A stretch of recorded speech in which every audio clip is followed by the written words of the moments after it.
very nice that they set this up as my classroom. I mean, I've got round tables. They're a little small. These are 6-foot rounds, I've discovered. I've talked to a lot of hotel folks. Standard size 6-foot rounds with 10 people. It's a little too small for the table and a few too many people, but we'll work on that. In fact, we were talking when we were coming in, if this was my classroom, I would probably take advantage of the 40-some glasses that are at each table and have you rap on them and listen and see if you can figure out why they sound differently. But first of all, let me thank the McGraw-Hill Company, the staff that was involved in the administration of this prize, the illustrious group of the panel of judges that I've had a chance to meet a few of, and everyone that was involved in this. I really appreciate the show of support. I personally have benefited from the folks at NC State, the administration, certainly some of whom are here, as well as my fellow faculty colleagues, and not only the support but patience of my students as we try tweaking things over the years and try to make them better and better. And then finally, I'd like to thank my wife, Mary, who's here with me. My favorite story is that we sat beside each other in first grade. So I don't think we saw back then that we'd be sitting at a table like this. But there's a recent Doonesbury cartoon that has the character Zipper, and he's talking with a fellow student about the nearly instantaneous access to information that we now have, and how that's changed the very nature of what it means to be a student. And they talk about this a little bit, and then the punchline is, of course, the real purpose of going to college, which is to attend parties, hasn't changed at all. And in fact, there's a lot of truth to that. As you heard mentioned in the video, there's research that shows that the single highest correlate with student success in college is the quality of the relationships that they have with their peers and with the faculty. If someone cares if they'll succeed, they're much more likely to do so.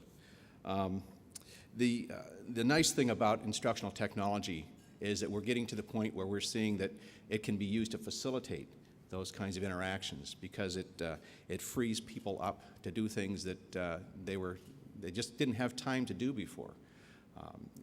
And in fact, if you look at technology the way I do, which I sometimes get in trouble for, just the tables in the room I consider the most important technology that I have, because they were designed specifically to facilitate those interactions between the students and to allow the faculty member to roam around just like a waiter roams around in a space like this. You can't hide in one of these classrooms. And that's actually, that design solution to a particular problem was what technology meant before computers came along and sort of took over the word. And so that's probably the most important technology. But since the theme of this year's prize is digital technology, I should talk about that. And in fact, a really interesting thing for you to do if you have a chance is to do a Google search for the word Google. Because if you do that little self-referential thing, at least the last time I did it, I had 12 billion hits, and it took less than 1/10 of a second to generate that list. And of course, you probably use Google as much as I do. It's not a random collection of hits. In fact, if you can't find what you're looking for in the first page or maybe 2 pages of the results, you probably need to just do a better job at your search terms. And having that kind of information literally at our fingertips with our phones or iPads or whatever, that should change what happens in schools. It's got to. I mean, the whole purpose of schools, just like Zipper was saying, should change because of that. And so as a follow-up to that search, I tried another one for instructional materials, and I was a little disappointed to find things like word searches. And one of them was for endangered species. And so it got me wondering, how much do you learn about endangered species by finding the word endangered on a list of, a bunch of letters and circling it? That's not the way I see us doing technology or using technology in the schools. And in fact, it clearly illustrates why we're losing so many students. For the students that just graduated this past May, there were, let's see if I can find the number, I think it's something like, well, of course I can't find it. I need a computer to search for it here. Oh, here it is, 4 million. There were 4 million U.S. ninth graders, and this was in 2001. By the time they graduated this past May, those that went on through college and graduated with a degree in STEM, science, technology, engineering, and math, 170,000. From 4 million to 170,000. We can't continue to be doing that. China has more honor students than we have students altogether. So we need to do something about that. And I think utilizing technology to make the educational experience more real to the students and being able to apply that in their everyday lives, I think is absolutely critical. There's a picture I have hanging in my office as inspiration for me. It's from the 1924 computer room from the Veterans Bureau, the U.S. Veterans Bureau. And there's this, it's a giant room. It's probably twice the size of this room. And it's just full of vintage 1924 computers. And of course, those are people. They're women. And they're sitting there in front of adding machines. It's not the adding machines that are the computers, it's the women operating them. And in fact, if you looked at their job description, it would say computer, because that's what they did. Well, that's, nowadays that is a waste of time. That's a waste of money. You have to pay, health care for all those folks. When a computer doesn't work, you just call in the IT people, they can take care of it.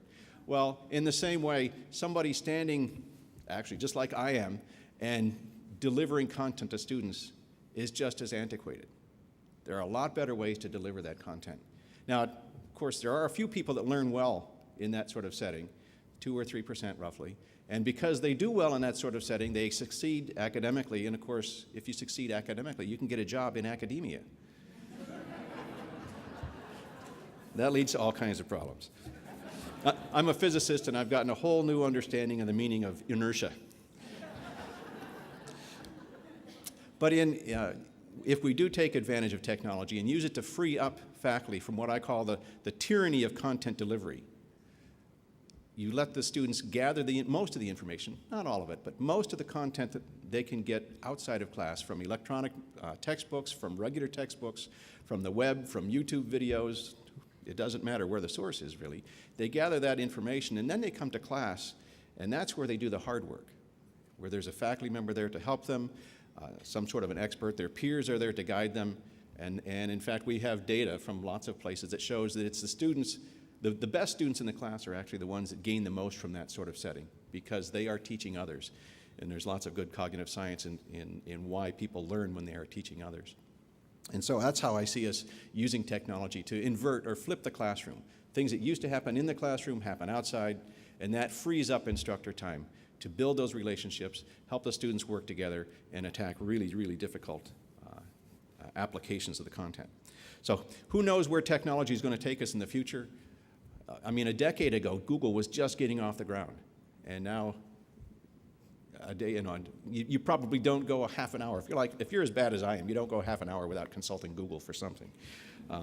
So it certainly has impacted society, and it hopefully will be impacting education.